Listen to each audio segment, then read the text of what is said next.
շնորհակալություն հայտնել այսօրվա հավաքին ներկայացած մեր բոլոր հայրենակիցներին։ Իրականում կարծում եմ առիթը եւ բովանդակությունը այս հավաքի այնպիսին է, որ միանշանակ շատ ավելի մեծ մասնակցայնություն պետք է լիներ, բայց ամեն դեպքում եկեք արձանագրենք այն հանգամանքը, որ այսօր հավաքվել ենք Հայաստանի Հանրապետությունում Շվեյցարիայի համադաշնության դեսպանատան դիմաց, նախ եւ առաջ մեր շնորհակալությունը հղելու Շվեյցարիայի խորհրդարանի ստորին պալատի, ազգային խորհրդի բոլոր այն անդամներին, որոնք որ դեռևս 2024 թվականի դեկտեմբերին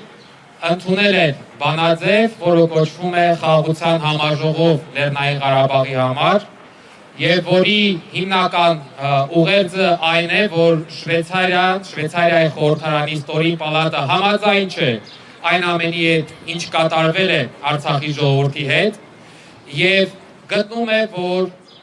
Արցախի ժողովուրդը պետք է հնարավորություն ունենալ լսված լինելու, պետք է ձևավորվի հարթակ, որը հնարավորություն կտա Արցախի ժողովրդին ներկայանալու եւ քննարկելու իր իրավունքները, այդ թվում նաեւ վերադարձի իրավունքը։ Գիտեք, սա շատ կարևոր նշանակալի քայլ է եւ ինձ համար անձամբ որևէ ձևով տարօրինակ չէ, որ այդ քայլը հենց նախաձեռնվել է եւ իրականացվել է Շվեյցարիայի նման պետության կողմից, որովհետեւ տարիներով, չեմ սխալվի, դարերով դա մի պետություն է, որը մշտապես իր գործով ապացուցել է, որ բարձր է գնահատում եւ առաջնային է համարում մարդու իրավունքներն ու հումանիզմը եւ պատրաստ է շարունակել լինել այդ հարցում առաջամարտիկ պետություն։ Եվ որպեսզի շատ երկար նախապատմություն չտամ, ուզում եմ ուղղակի եւս մեկ անգամ հիշեցնել, որ այսօրվա հավաքի նպատակներից մեկը նաեւ է, որ մեր խնդրանքը ուղենք Շվեյցարիայի խորհրդարանի վերին պալատի պատգամավորներին, թվով 46 հոգի, մարդիկ, ովքեր սույն թվականի մարտի 18-ին քննարկելու են խորհրդարանում նույն բանաձևը ընդունելու հարցը։ Եվ եթե այս պալատում եւս բանաձևը ընդունվեց, ապա այն օրենքի ուժ է ստանում եւ դրանից բխում է, որ Շվեյցարիայի կառավարությունը պետք է համապատասխան քայլերը ձեռնարկի այդ բանաձևում ամրագրված պարտավորությունները եւ պատասխանատվությունը ի կատար ածելու համար։ Ես ուզում եմ այստեղ հավաքված բոլորի անունից եւ 100 հազարավոր մեր հայրենակիցների անունից դիմել Շվեյցարիայի կանտոնների խորհրդի կամ պարլամենտի վերին պալատի անդամներին եւ ասել, որ ստորին պալատի կողմից ընդունված բանաձևը մեր ժողովրդի համար որպես հույսի եւ լույսի շող է։ Եվ մենք ուզում ենք,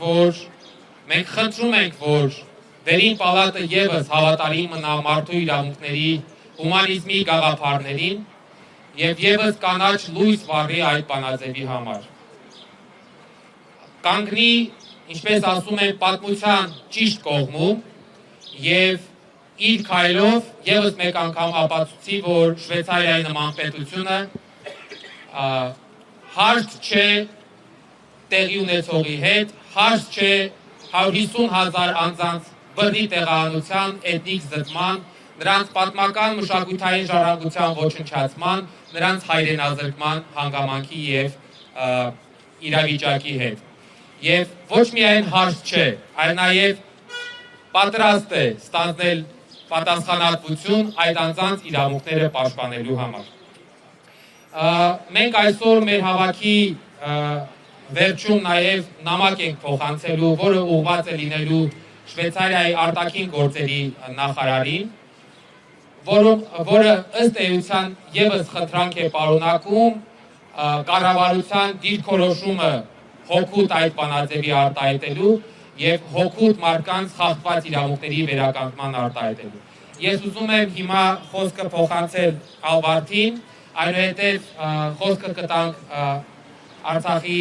Հանրապետության ազգային ժողովի նախագահի պարտականությունների կատարող պարոն Բաղունցին, որպեսզի հայերենով տեքստը ներկայացնի նամակի եւ ամենավերջում ես կարճ անգլերենով եւս կարճ ուղերձ կհղեմ շվեյցարիացիներին, Շվեյցարիայի պատգամավորներին եւ այդպիսով կամփոփենք մեր հավաքը։